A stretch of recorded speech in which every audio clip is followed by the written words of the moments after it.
इयत्ता 6वी. विषय कला.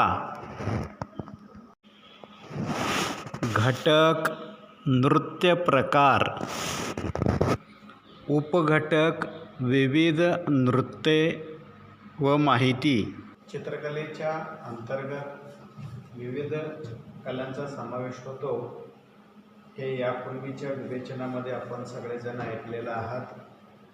आता आजच्या या तासिकेला इयत्ता 6वीच्या विद्यार्थ्यांकरिता कला विषयाअंतर्गत घटक पाहायचा आहे नृत्य प्रकार आणि उपघटकामध्ये विविध नृत्य आणि माहिती आपण आज या ठिकाणी या तासिकेला मिळवणार आहोत. या अनुषंगाने नृत्याविषयीची संकल्पना स्पष्ट करत असताना मी नेहमीच म्हणत असतो की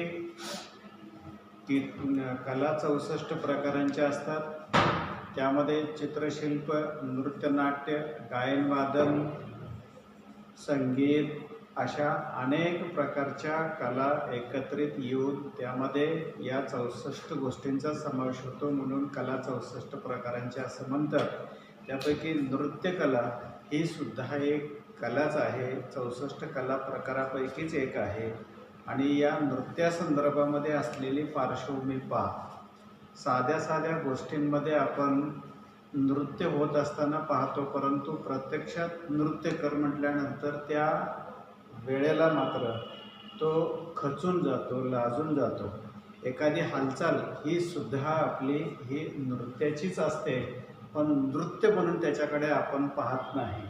पण नृत्य म्हणून त्याच्याकडे पाहत असताना वेगवेगळ्या हालचालींमध्ये सुद्धा नृत्याचे काही भाग लपलेले असतात, समावेश झालेले असतात, हे सुद्धा कळतं. आता 6वीपर्यंत आपण कला शिक्षणाच्या अंतर्गतामध्ये नृत्याच्या काही भागांचा समावेश केलेला आहे. नृत्याशी निगडीत असणाऱ्या महत्त्वाच्या संकल्पना म्हणजे लय. आता जी हातांची हालचाल जी असते ती हालचालीमध्ये लय पाहिजे, त्याच्यामध्ये ताल पाहिजे, आवर्तन पाहिजे. आता सम, खाली, टाळी, ठेका या सर्वांचा अर्थ यापूर्वी आपण घेतलेला आहे. नृत्यामध्ये शरीराची लय तालामध्ये डौलदार हालचाल होते. उदाहरणार्थ असा हात केल्यानंतर ही जी हालचाल आहे ती हालचाल डौलदार असणं हे अत्यंत अगत्याचं आहे.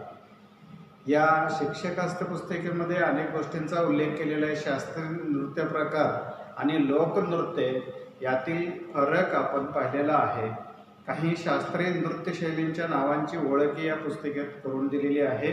आता त्यातील काही नृत्यशैलींची अधिक माहिती या पुस्तिकेतून आपण करून घेणार आहोत. नृत्यशैलींसाठी दिलेले व्यायाम प्रकार हे नुसतेच व्यायामाचे किंवा खेळाचे प्रकार नाहीत, तर ते डौलदार, लवचिक व लालित्यपूर्ण नृत्यांसाठी विशेष उपयोगी आहेत. केवळ नृत्य एका दिवसात एका वेळी झटक्यात परिपूर्णत्वास जाऊन पोचू शकते असा त्याचा अर्थ नाही. एकदा माधुरी दीक्षित या सिने अभिनेत्रीला विचारण्यात आलं की तुम्ही रोज रियाज किती करता. तिचे अनेक चित्रपट यापूर्वी प्रसिद्ध झालेल्या असताना सुद्धा ती वयाच्या 46व्या वर्षी सांगितलेली होती की मी अजूनही 6 तास रियाज करते नृत्याची.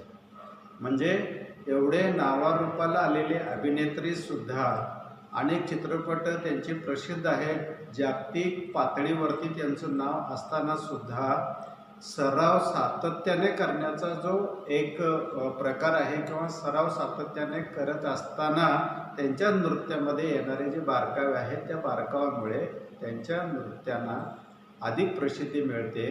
आणि या एका गोष्टीवरून आपल्याला लक्षात येतं की सरावाला किती महत्त्व असतं. ते नृत्यासाठी किंवा नृत्यशैलींसाठी व्यायामाचे काही प्रकार आहेत, ते प्रकार केले म्हणजे शरीराला लवचिकता निर्माण करणं शक्य होतं आणि त्या मोमेंटला त्या परिस्थितीला आपण तशा पद्धतीने हालचाली करून आपण त्यामध्ये नृत्य करू शकतो. नृत्य करत असताना होणाऱ्या वेगवेगळ्या कृतीतून तसेच आकारातून वेगवेगळ्या रेषा उत्पन्न होतात. म्हणजे उदाहरणार्थ मी असा हात जर गोल फिरवला तर एक वर्तुळाचा आकार त्याच्यामध्ये तयार होतो, अशा या हालचालीमधून वेगवेगळे आकार तयार होत असतात। नृत्यातून या रेषा आपणास स्पष्ट दिसत नाहीत, तर त्यांचा भास होतो। चित्रातील रेषा मात्र दिसतात। नृत्यातील रेषा शरीराच्या लयबद्ध मांडणीतून व्यक्त होत असताना दिसतात। खाली दिलेल्या आकृतीतून दिसणारी रेषा म्हणजे होणारा रेषेचा भास व पूर्ण नृत्याकृती दोन्ही लक्षात येतात। आता डौलदार पूर्णाकृतीमध्ये एका मुलीची जी हालचाल आहे ती हालचाल अशा पद्धतीनं दाखवण्यात आलेली आहे, त्यावरून त्या हातांच्या हालचालीवरून रेषा व्यक्त होतात। आकृती क्रमांक 2 मध्ये डौलदार आकृतीतून निर्माण होणाऱ्या या रेषा सुद्धा दाखवलेल्या आहेत। ही टिपक्यानं दाखवलेली ही जी रेष आहे ती रेष डौलदार आकृती निर्माण करू शकते। उदाहरणार्थ उजव्या हाताची जी आकृती दाखवलेली आहे त्याच्यामध्ये एक त्रिकोण असा टिपक्यांच्या साहाय्याने दाखवलेले, त्याच्यामध्ये सुद्धा डौलदार आकृती निर्माण होते। ही आकृती क्रमांक 3 आणि 4 मध्ये पाय दाखवलेले आहेत। डौलदार आकृतीतून पायाने जमिनीवर केलेले रेखांकन व कोन लक्षात येतात। या चारही आकृतीतून नृत्यामध्ये सौंदर्य वाढवण्यासाठी व रेषांचे आणि कोणांचे कसे महत्त्व आहे हे मात्र याच्यातून आपल्याला लक्षात येतं।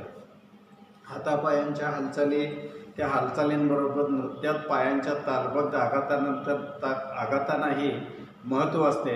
पायांचे जोरदार आघात तांडव म्हणजे जोरकस नृत्य दाखवतात। आता तांडव नृत्य कोणाचं, तर शंकराचं असं आपण म्हणतो, कारण या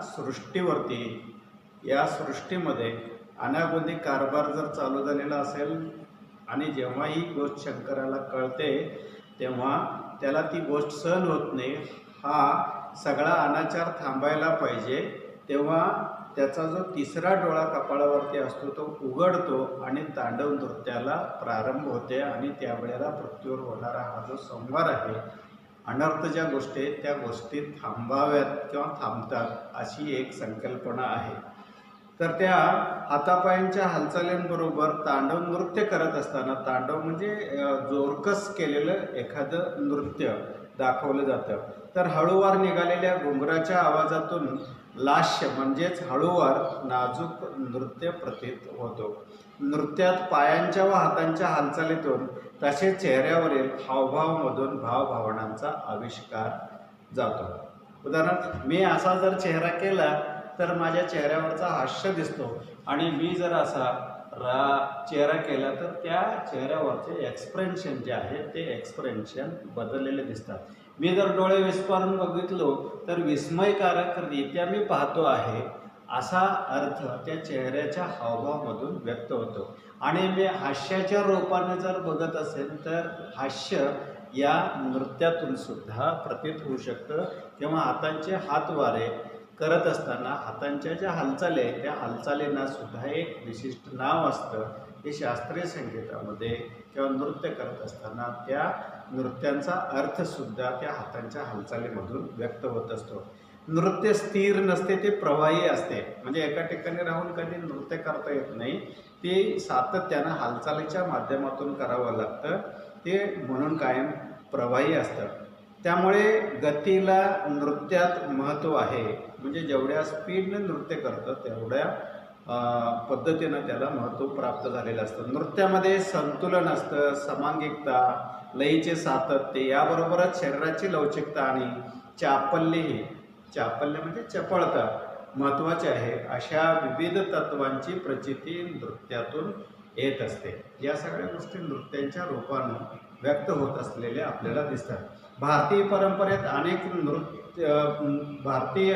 परंपरेमध्ये अनेक शास्त्रीय शैली आहेत, आणि नृत्यशैलींची माहिती घेत असताना प्रत्यक्षात त्या विद्यार्थ्यांनी तशा प्रकारच्या त्या कृती कराव्यात, परंतु भारतीय नृत्य परंपरांची माहिती करून देणे सुद्धा विद्यार्थ्यांच्या दृष्टिकोनातून उपयोगी अशा स्वरूपाचं ठरू शकेल। विविध नृत्यशैलींचे मूळ भरत मुनींच्या नाट्यशास्त्रामध्ये सापडते। बहुसंख्य नृत्यशैलींचा उगम मंदिरातून झालेला दिसून येतो।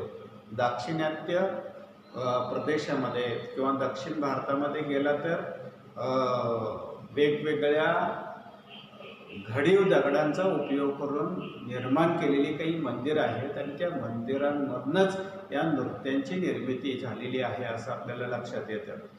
मदुराई या ठिकाणी असलेलं मीनाक्षी मंदिर घ्या किंवा हळेबीड, मूडबिद्री, हंपी, विजयनगर यासारख्या ठिकाणी असलेल्या मंदिराच्या त्या शिल्परचनेवरूनच या नृत्य प्रकारांची निर्मिती झालेली आपल्याला दिसून येते. मग त्यामध्ये बघा, प्रामुख्याने दक्षिण भारतातील तामिळनाडू राज्यातील भरतनाट्यम ही नृत्यशैली विशेष करून विकसित झालेली दिसते.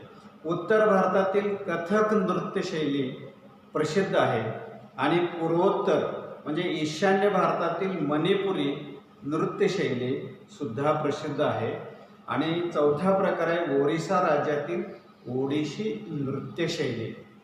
अशी प्रांतवार, राज्यवार या नृत्यांची वेगवेगळी नावं असलेली दिसून येतात. आणि पाचवा प्रकार आहे केरळामध्ये असलेली कथकली नृत्यशैली सुद्धा सुप्रसिद्ध आहे. आणि केरळामध्ये आणखीन एक नृत्य प्रकार असतो तो म्हणजे मोहिनी अट्टम नृत्यशैली आहे. आणि सातवा प्रकार आहे आंध्र प्रदेशामधील कुचिपुडी नृत्यशैली म्हणून ही ओळखली जाते. प्राचीन नृत्य संपदेचा हा एक प्रकार आणि हे 7 प्रकार संपूर्ण देशभरातल्या वेगवेगळ्या प्रांतात होत असलेल्या या नृत्यांचे वेगवेगळे प्रकार आहेत. आणि या नृत्य प्रकारांविषयी संपूर्ण जगभर माहिती आपल्याला प्रसारित झालेली दिसून येते. सगळ्यात प्रथम आहे की भरतनाट्यम तामिळनाडू राज्यामध्ये चालणारा हा जो नृत्य प्रकार आहे, हा नृत्य प्रकार पूर्वी दासी अट्टम या नावाने मंदिरामध्ये केला जात होता. आणि भरतनाट्यम नावात भरत या शब्दाला महत्त्व आहे. या नृत्यात भाव, राग आणि ताल यांचा मेळ आहे. मुख्यतः स्त्री हे नृत्य करतात. अलीकडे हा नृत्य प्रकार पुरुष सुद्धा करू लागलेले आहेत. या प्रकारात कमरेपासून गुडघ्यापर्यंत मोर पिसांचा पंखा असणारी पितांबरी सारखी साडी नेसतात. या नृत्यात डौलदार, सुंदर आकृती व अभिनयाला जास्त महत्त्व असते. नृत्यात मुख्यतः कर्नाटकी संगीताचा वापर करतात. मृदंगम, टाळ, हार्मोनियम, व्हायोलिन, घटम या वाद्यांची साथ असते. छोटे पितळी घुंगरू पायावर बांधतात. आणि हा जो प्रकार आहे तामिळनाडू राज्यामध्ये चालणारा हा भरतनाट्यम नृत्य प्रकार म्हणून या ठिकाणी उपयोगात आणला जाऊ शकतो. हा पहिला प्रकार आहे. त्यानंतर दुसरा प्रकार आहे कथक. हा नृत्य प्रकार उत्तर भारतात विकसित होत गेला.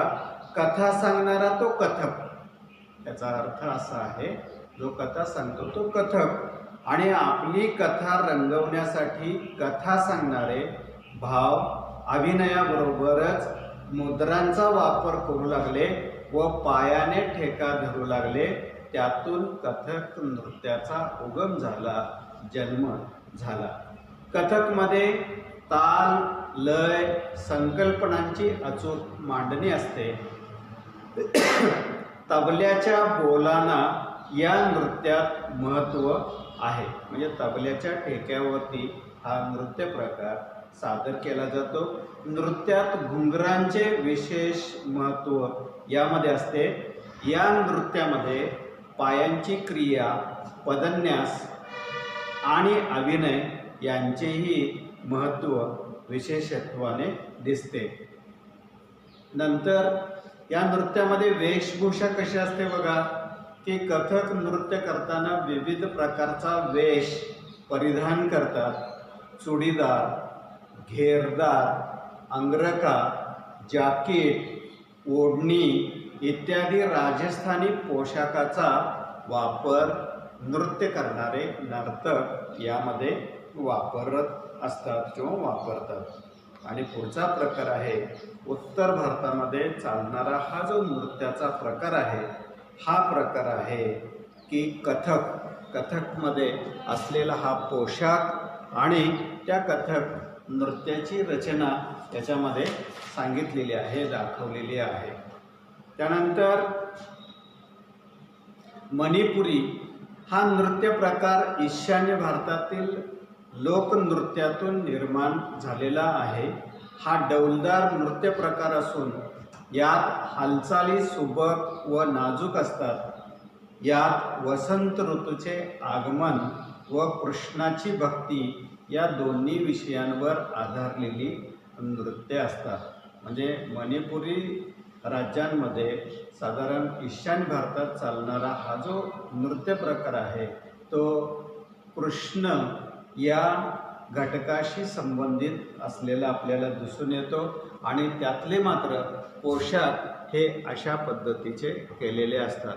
मग याच्यामध्ये मोरपंख आहे, राधा आहे, कृष्णाची संकल्पना समोर घेतलेली आहे आणि गोळदार अशा स्वरूपाच्या या पोशाखांचा, हातामध्ये दंडाला बांधलेले, मनगटात बांधलेले काही आभूषण या सगळ्यांचा समावेश या नृत्यामध्ये होतो. आणि या मणिपुरी नृत्याचा प्रकार विशेष करून ईशान्य भारतामध्ये आपल्याला दिसून येतं. वेशभूषेमधली संकल्पना कशी बघा, मणिपुरी नृत्यातील वेशभूषा अतिशय आकर्षक आणि नेत्रदीपक अशा स्वरूपाची असते. नेत्रदीपक म्हणजे डोळ्यांना बरं वाटणारा अशा स्वरूपाचा नृत्यातला पोशाख असतो.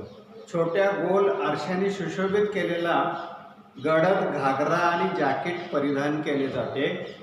पांढऱ्या झिरझिरीत ओढणीने डोके व चेहरा झाकलेला असतो. स्त्रियांप्रमाणेच पुरुषही मणिपुरी नृत्य करतात.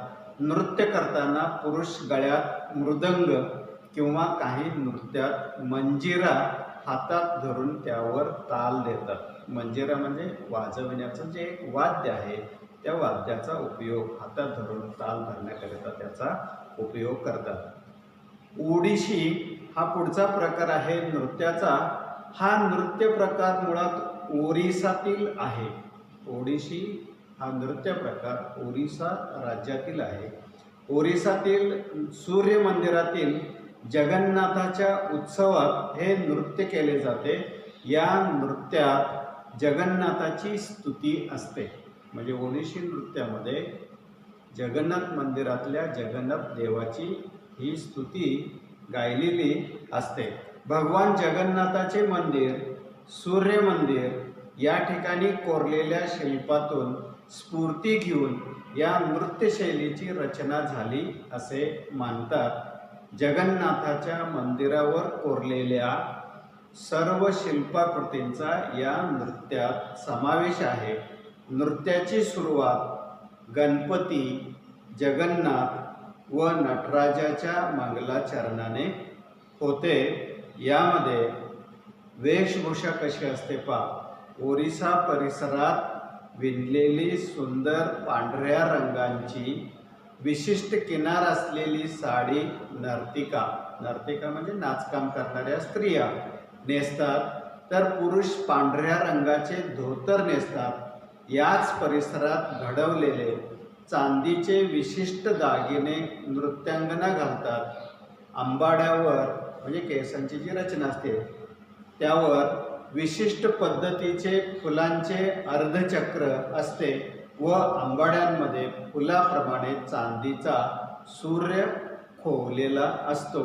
एक अतिशय नाजूक सौंदर्यपूर्ण नृत्य प्रकार म्हणून या ठिकाणी या नृत्याकडे पाहिलं जातं.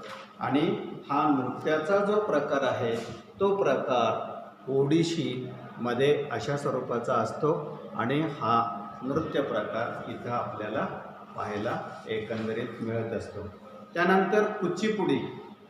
आंध्रमधील कुचिपुडी या गावावरून या नृत्य प्रकाराचे नाव पडले. या नृत्य प्रकार हा तामिळनाडूतील भरतनाट्यमशी मिळता जुळता आहे.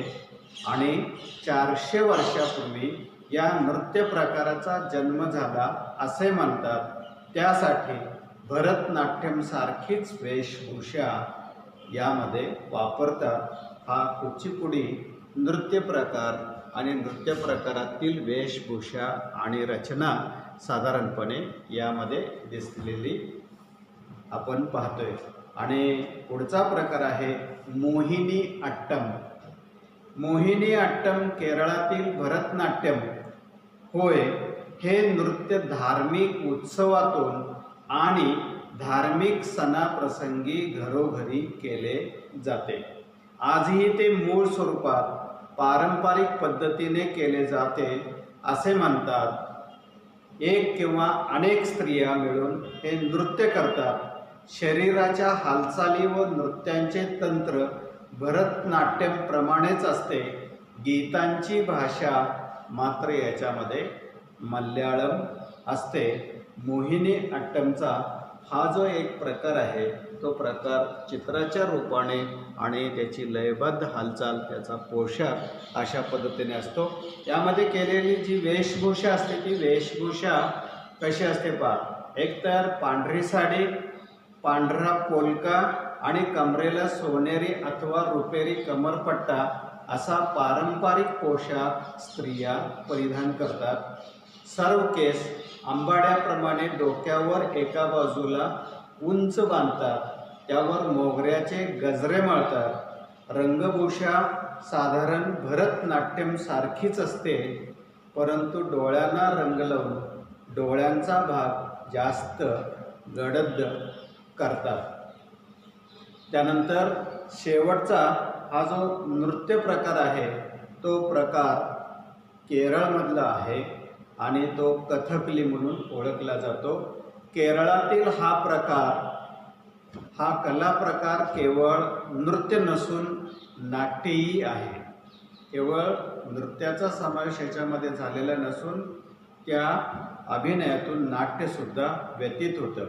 कथकली हे आशिया खंडातील ऐतिहासिक महत्त्वाचे पारंपरिक नृत्य नाट्य मानले जाते. आजही कथकली हा समृद्ध कला प्रकार आहे. जोरकस असा हा नृत्य नाट्याचा प्रकार फक्त पुरुष करतात. यातील स्त्रियांच्या भूमिकाही पुरुषच करतात. रामायण, महाभारत आणि पुराणे यातील कथांवर आधारित हे नृत्य नाट्य असते. पारंपरिक कथकलीचा कार्यक्रम रात्री सुरू होतो आणि तो साधारण पहाटेपर्यंत चालतो. हे नृत्य नाट्य खुल्या रंगमंचावर नारळीच्या झावळ्यामधून शेणाने सारवलेल्या जागी केले जाते. प्रकाश योजनेसाठी मोठमोठ्या समयांचा उपयोग यामध्ये करतात. यातली रंगभूषा आणि वेशभूषा कशी असते पहा. रंगभूषा व वेशभूषा यांना कथकलीत महत्त्वाचे स्थान आहे. या नृत्य नाट्यामध्ये प्रवृत्तीनुसार रंगसंगती निश्चित केलेली असते.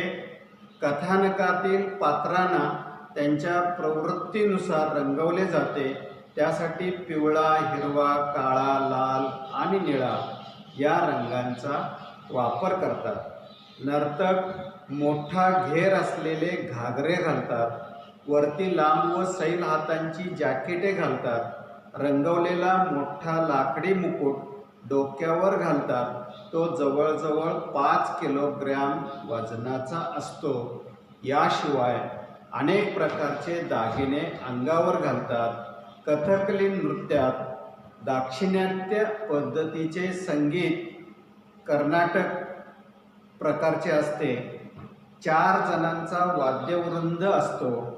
एक गाणारा, 2 मृदंगम वाजवणारे व एक मंजिराने ताल देणारा. 2 मृदंगापैकी एक आडवा असतो, त्याला मड्डालम म्हणतात. एक उभा असतो, तो 2 छोट्या काठ्याने वाजवला जातो, याला चंडा म्हणतात. कार्यक्रम सुरू होण्यापूर्वी मध्यभागी एक चौकोनी पडदा धरलेला असतो. या पडद्याप्रमाणे नृत्य प्रकार पायाने नृत्य करतो. लोकांना त्याचे फक्त मुकुट व पायच दिसत असतात. कथकली तांत्रिकदृष्ट्या समृद्ध कला आहे. रामायण, महाभारतातील मोठमोठे प्रसंग परिणामकारक रीतीने कथकलीत सादर केले जातात. कथकलीत वेशभूषा, रंगभूषा यांना महत्त्व असतेच, परंतु रंगभूषेमध्ये अत्यंत वैशिष्ट्यपूर्णपणा आलेला दिसतो. तिच्यासाठी खास कौशल्य लागते. नृत्य पाहताना प्रथम दर्शनी नृत्यकारांनी मुखवटा धारण केला आहे असे वाटते, परंतु मुखवट्याचा आभास तांदळाच्या पिठाच्या जाड थरामुळे होतो. तांदळाचे पीठ, खोबरेल तेल आणि वनस्पतीजन्य रंग यातून रंगभूषा केली जाते. पात्रे सोनेरी दागिने वापरतात. वरील सर्व नृत्य प्रकारांपैकी कोणत्याही एका प्रकारात प्रावीण्य मिळवून रंगभूमीवर येण्यासाठी खूप मेहनत घ्यावी लागते आणि या कथकलीच्या नृत्य प्रकाराचं हे चित्र आपल्या समोर या ठिकाणी आपण पाहतो आहे. आणि या नृत्य प्रकाराची गोष्ट आपण जर अवगत करणार असाल तर सातत्याने सराव करावा लागतो. त्याला शरीराची सुडौल बांधणी असावी लागते, शरीर हडकुळे असावे लागते, किंवा पोट सुटलेल्या व्यक्तीला नृत्य करणं हे सहजासहजी जमू शकत नाही, पण सरावानं तेही शक्य होतं. आणि यासाठी विशिष्ट प्रकारचे व्यायाम, सातत्य, सराव या गोष्टी केला तर आपल्याला सुद्धा या ठिकाणी नृत्य करता येणं सहज शक्य आणि साध्य करता येणं शक्य आपल्याला आहे. म्हणून हे नृत्य प्रकार तुम्ही वारंवार सांगितलेली जी माहिती आहे ती माहिती तुम्ही ऐका आणि फक्त 1 ते 7 प्रकारांचे जे नृत्यांचे प्रकार आणि ते कोणकोणत्या राज्यांमध्ये चालतं याची माहिती, विश्लेषणात्मक, वेशभूषा, रंगभूषा आणि हे नृत्य कोणकोणत्या राज्यांमध्ये चालतं याविषयीची माहिती सांगितलेली आहे.